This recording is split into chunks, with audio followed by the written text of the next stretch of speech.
Bonjour à tous, bienvenue dans notre podcast qu'on fait maintenant quand même déjà depuis un certain moment qui s'appelle Arriver au niveau B2. Et comme je vous ai dit, pas seulement B2, mais même si on travaille bien et régulièrement, on arrive même au niveau C1.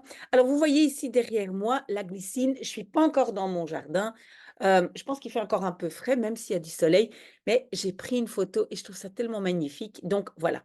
Alors, si vous êtes nouveau, voilà, vous tombez dans ce document dont le lien est ici en dessous et vous cliquez alors, vous voyez ici à gauche les articles que nous avons déjà travaillés et nous allons dans l'article 25 aujourd'hui qui s'appelle Krimpflassie. Vous voyez, j'ai cliqué dessus. Krimpflassie, ça ne parle pas uniquement des Krimpflassie, ça sera aussi des nouveaux venus à la campagne. Bref, on verra. Alors, comment est-ce qu'on le fait normalement? Donc, vous pouvez, si vous voulez, cliquer sur le lien, vous tombez tout de suite sur l'article qui vient de Trends. Hem et en fait, moi, j'ai déjà préparé et j'ai mis en rouge des mots qui me semblent intéressants, mais c'est à vous de savoir. Désolée pour ceux qui sont déjà depuis longtemps avec moi que je répète toujours la même chose, mais donc vous faites 2 listes de vocabulaire, une liste avec du vocabulaire passif et d'autres actifs et donc vous mettez dans les mots, dans les vocabulaires actifs, les mots que vous allez utiliser activement et dans l'autre liste, vous mettez les mots que vous voulez uniquement comprendre. OK, on attaque tout de suite. J'ai fait suffisamment de blabla et donc Krimflassie en discrétie. Bah, Krimflassie, je ne sais pas comment ça se traduit en français, mais donc c'est la combinaison de inflation et puis krimpen, ça veut dire rétrécir. Rétrécir, ça veut dire que, ben, en fait, c'est un mot qu'on donne et on va le comprendre dans l'article, c'est qu'il y a beaucoup, par exemple, de restaurants qui n'ont pas changé leur prix, mais qui ont diminué la quantité dans votre assiette. Même chose dans les supermarchés, donc les prix n'ont pas changé, mais parfois le packaging, donc il y a moins dans le paquet. On va le découvrir, mais c'est ça ce qu'on appelle krimpflassie. OK, donc quand l'inflation quand l'inflation s'emballe, opholslaan, on le dit aussi d'un cheval qui commence à courir, hein, comme un fou. Opholslaan, donc c'est s'emballer. Quand l'inflation s'emballe, et puis on a vu ça dans la vidéo, enfin juste avant, pour Nico, que donc de producenten komen in de verleiding. Et donc c'est l'expression in de verleiding komen. Textuellement, je dirais venir dans la séduction, mais ça veut dire être tenté par quelque chose. Donc les producteurs sont tentés de, et le verbe c'est handhaven, de maintenir ou préserver le prix d'un produit, mais de, et le verbe ici c'est verlagen, diminuer la quantité ervan, donc de ceci, donc de ce produit, donc diminuer la quantité in de verpakking dans l'emballage. Ce qui revient, wat er eigenlijk op neerkomt, oui, et donc neerkomen op, je l'ai marqué aussi, ce qui revient à, ce qui équivaut que ils verhogen, ils augmentent, heimelijk, ça veut dire en cachette, en secret, le prix par kilo ou par litre. Donc j'espère que vous avez bien compris. Relisez bien, regardez bien les mots que j'ai indiqués. Donc c'est en fait la définition de krimflassie. Les consommateurs se sont alors, uiteraard, bien évidemment, ça j'ai déjà mis souvent, uiteraard, donc bien évidemment, bedot. Bedot, ça veut dire duper, tromper, si on veut. Comment est-ce qu'on doit réagir à cela? OK, alors, donc le gouvernement français travaille à un texte euh, pour, et ici, maken n'est pas faire, mais rendre.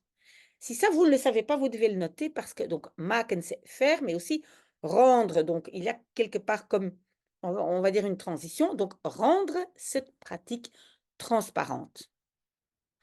Pour que le consommateur wordt, construction passive, est correctement informé avant qu'il fasse cet achat. OK? Voor hij een aankoop doet, avant qu'il fasse cet achat. Voortaan, ça c'est intéressant. Désormais, donc à partir de maintenant, désormais, les vendeurs, et alors les verbes sont zouden moeten aangeven.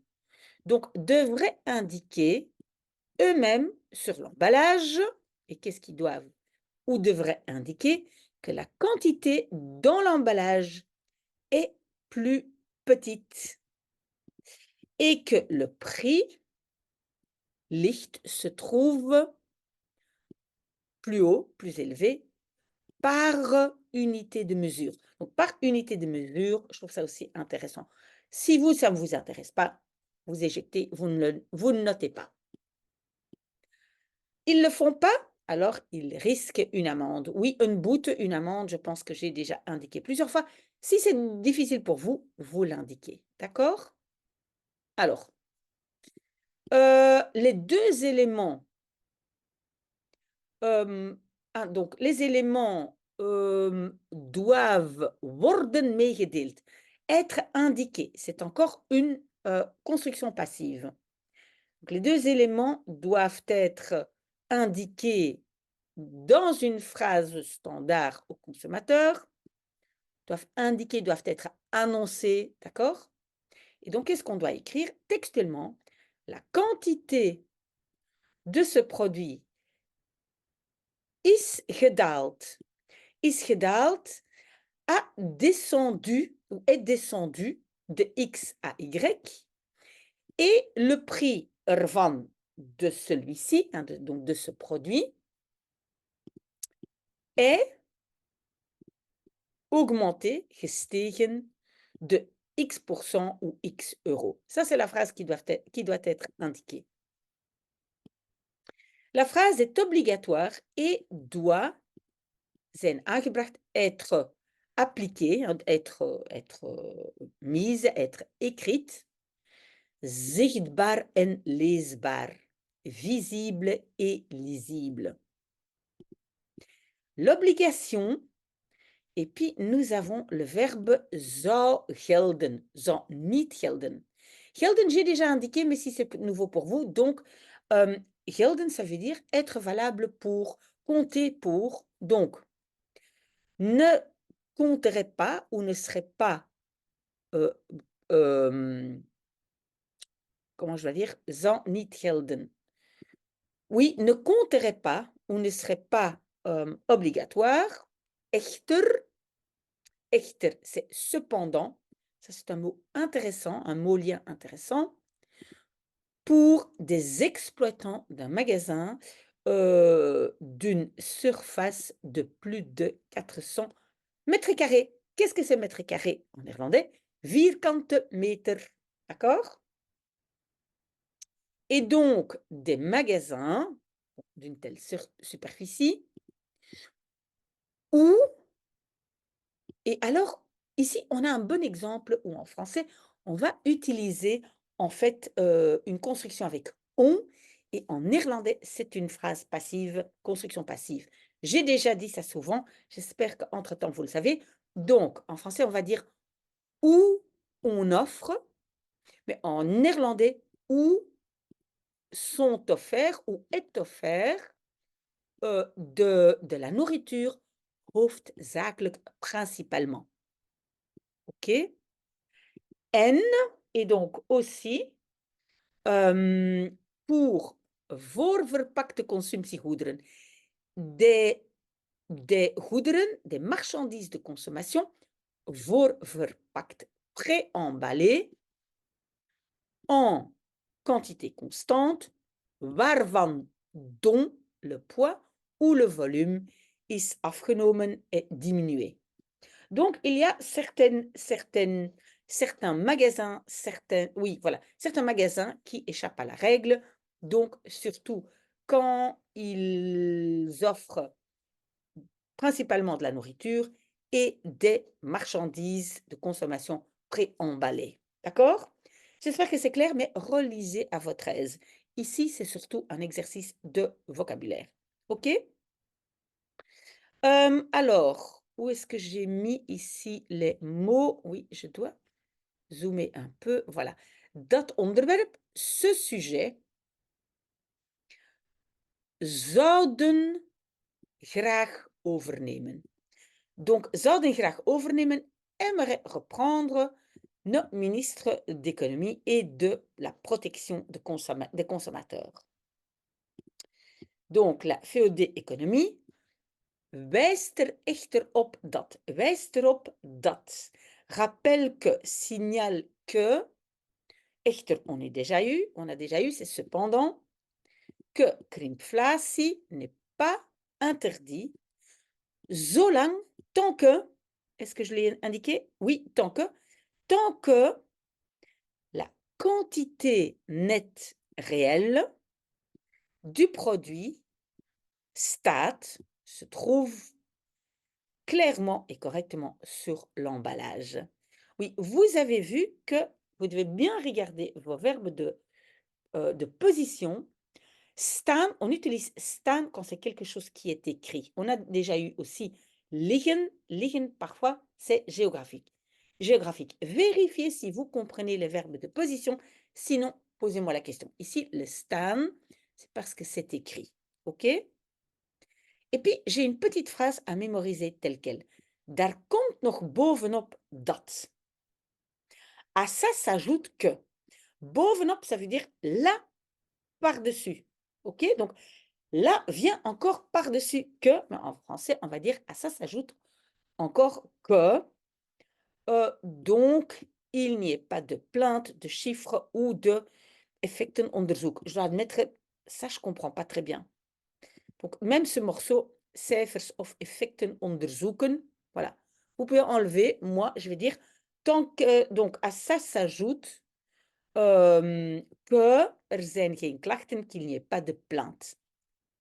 Zodat, pour que la VOD ou la fédération blablabla het niet nodig acht. Ik acht het niet nodig.